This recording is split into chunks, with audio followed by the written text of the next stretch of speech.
It probably won't surprise you that the Obama administration has refused to answer direct questions from Congress on a secret refugee deal.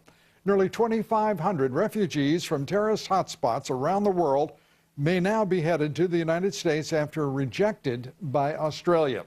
The U.S. State Department says details on the agreement are classified and our Congress cannot know. Officials did confirm some of the countries of origin: Iran, Pakistan, Afghanistan, Somalia, Iraq, and Sudan. Another category of refugee was deemed, quote, stateless. Iran, Sudan, Syria, considered state sponsors of terrorism. President Obama doing everything in the power of the executive to bring in more refugees and then some. He's raised the quota to allow 110,000 refugees in the upcoming year, up from 85,000 the previous year. Each one of those refugees immediately allotted over $1,500 from the government once they land on American soil, $1.5 billion slated to go to the nonprofits and states for refugee processing and resettlement, and a 73% increase since the president took office.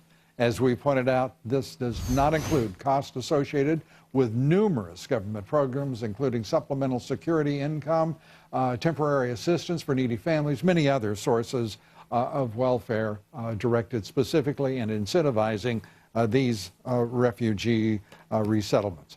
Joining me now is the Foundation for Defense of Democracy senior counselor and former Cheney National Security Advisor, John Hanna. John, good to have you with us. This is outrageous that the United States Senate, the United States Congress, cannot get information about refugees being directed into this country and taxpayer dollars being used to both bring them and to resettle them here and sustain them.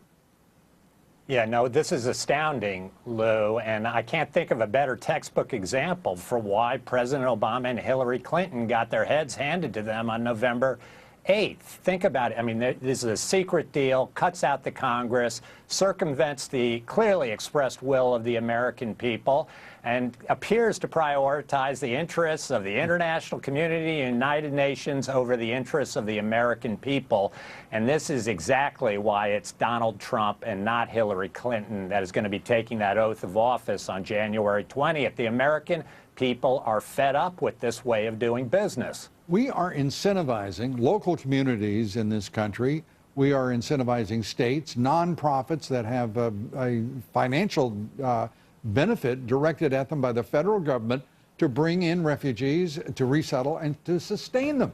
The Congress has been mindless in permitting this, and last year in the omnibus spending bill, Republicans have to take, and Speaker Ryan and his leadership have to take ownership because they did nothing but fully fund all of this in that spending legislation.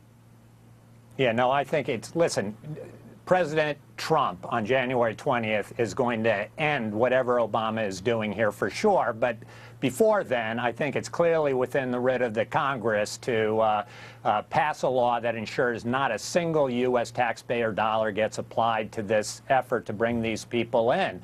The fact is that, and there's a greater danger here, Lou, and it is that this is a president, a lame duck president, in the twilight of his presidency, who's going to try and ram down a lot of things that simply advance a ideological agenda and really attempt to tie the hands of his successor. And I think it's going to fail, and the Congress ought to ensure it fails. And you're not reassured by the word of the White House that they would not try such a thing at these midnight opportunities? I'm kidding, John, of course. I don't think there are many Americans who follow events as closely as you do who would not be skeptical to the bone. Let's turn to one thing that did happen today that I think warrants your analysis, and that is this phone call between the president of Taiwan, President Tsai, and the president-elect.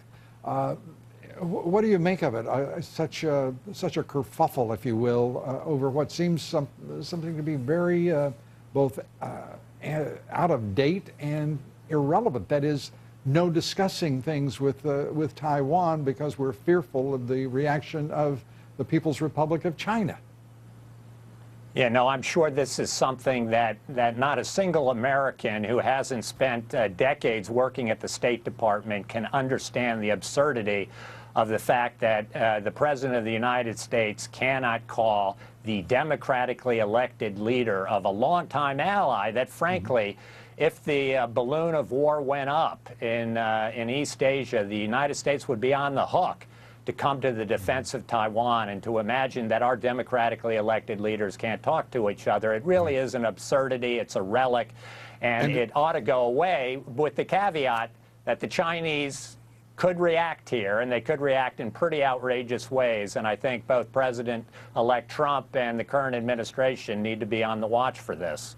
Yeah, I am not concerned about the response of the president-elect, but we have 48 days before it will be his test and not the current president. John Hanna, always good to have you with us. Thanks so much. Thanks, Lou.